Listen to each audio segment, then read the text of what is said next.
இயேசு கிறிஸ்துவின் நாமத்துல இந்த காலை நேரத்தை உங்களை வாழ்த்துகிறேன். திரும்ப நம்ம ஒரு புதிய நாளை நாம் பார்க்க முடியாத பலத்தை கர்த்தர் நமக்கு தந்திருக்கிறார்.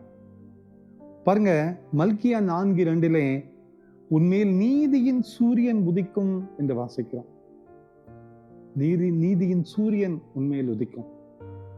நம்ம காலையில எழுந்துடுறோம். எழுந்து அந்த சூரிய வெளிச்சத்தை பார்த்த உடனே ஒரு சந்தோஷம் நமக்குள்ள. கதவெல்லாம் திறந்து விடுறோம், ஜன்னலெல்லாம் திறந்து விடுறோம். அந்த சூரிய ஒளி வீட்டுக்குள்ள வரணும்னு சொல்லி ஆசைப்படுறோம். அந்த வெயில போய் கொஞ்ச நேரம் நிக்கலாம்னு சொல்லி ஆசைப்படுறோம். ஏன்னா அந்த சூரியனை கண்டவுடன் நம் உள்ளத்துல ஒரு மிகப்பெரிய நம்பிக்கை வருகிறது. அன்னைக்கு மழை அடிச்சு கிளைமேட் டல் ஆகும் போது நம்மையே அறியாத ஒரு சோர்வு நமக்குள்ள வரும். அது ஊட்டியில எங்களை போல இருக்கிற மக்களுக்கு நிறைய அனுபவம் இருக்கு. வெளியில எந்திரிச்சோன்னே ஜன்னல் திறந்து பார்ப்போம், ஸ்கிரீன் திறந்து பார்ப்போம், இன்னைக்கு வெயில் அடிக்குதான்னு சொல்லி. ஏன்னா இந்த ஊட்டியில வெயில் பார்க்கறது ரொம்ப அரிது. வெயில பார்த்து ஒரு மிகப்பெரிய சந்தோஷம். அந்த வெயில பார்த்த உடனே, சூரியனை பார்த்த உடனே உள்ளத்துல ஒரு நம்பிக்கை, ஒரு தைரியம். ஓ, இன்னைக்கு நல்லா இருக்கு, இன்னைக்கு வெளியில போய் வேலை செய்யலாம், நீ காரியங்களை செய்து விடலாம். நம் ஆண்டவரும் நீதி செய்கிற ஆண்டவர். நீதி எப்படி இருக்குமாமா? சூரியனை போல ஒரு நம்பிக்கை நமக்குள் தரும் என்று ஆண்டவர் சொல்லுகிறார். உங்கள் மேல் நீதியின் சூரியன் உதிக்கும். ஒருவேளை அநியாயம் அக்கிரமங்கள் நம்மை சுற்றிலும் வளர்ந்து வருகிற இந்த காலகட்டத்துல அநியாயம் அழிந்து போய்விடுகிறதே, நீதி அழிந்து போய்விடுகிறது என்று சொல்லி கலங்க நிக்கலாம். அநியாயந்த ஜெயிக்கிறே, அநியாயந்த வருதே. ஆனா ஆண்டவர் சொல்றாரு, நீதியின் சூரியன் மேல உதிக்கும். அந்த நீதி ஒரு நாள் மறைக்காது. அது சூரியனை போல வெளிச்சத்தை கொண்டு உன்னை பிரகாசிக்க செய்யும் என்று ஆண்டவர் சொல்லி.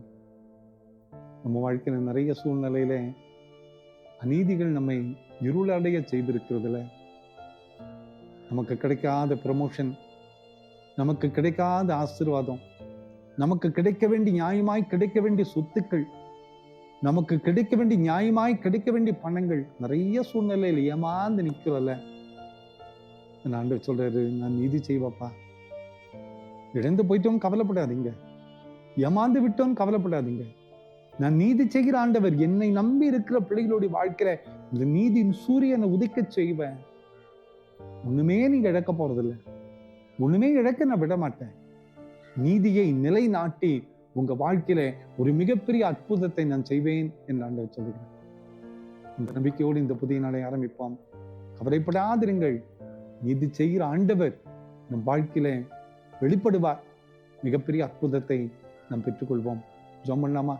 அன்பின் ஆண்டவரே, இந்த காலை நேரத்திலே நீர் எங்களுக்கு தந்த இந்த சத்தியங்களுக்காக நன்றி கர்த்தாவே. நீதியின் சூரியன் உதிக்கும் என்று சொன்னீரேன். இந்த அநேக சூழ்நிலையில நாங்கள் அழுத்தப்பட்டு செயல்பட முடியாதபடி திசை மாறி போய் தடுமாறி நிற்கிறப்பா, எங்களை நினைவு கூற வேண்டுமா கெஞ்சு. நீதியின் சூரியன் எங்கள் வாழ்க்கையில் உதிக்கக்கூடிய பலத்தை எங்களுக்கு கட்டளையிட்டார். பிறந்த நாளிகம், திருமண நாளிகம் நினைவு கூறுகிற பிள்ளைகளை ஆசீர்வதிங்க. உங்களுடைய பிரசன்னம் கூட இருக்கட்டும். இயேசுவின் மூலம் ஜெபம் கொடுங்கள் நல்ல பிதாவே. ஆமென், ஆமென், ஆமென்.